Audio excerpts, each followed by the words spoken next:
So in conclusion, I want to address one particular person who may be in here. That is the person who says, come on, action is not necessary.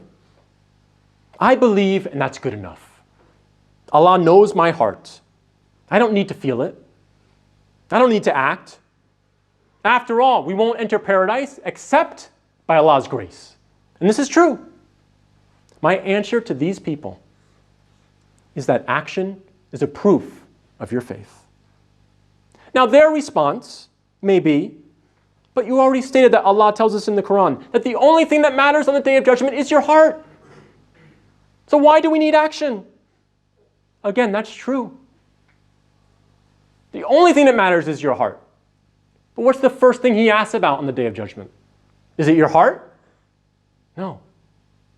The Prophet, peace and blessings be upon him, told us that Allah asks about our salat.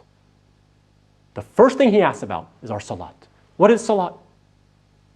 It's an action. Do you get it? Do you see the connection?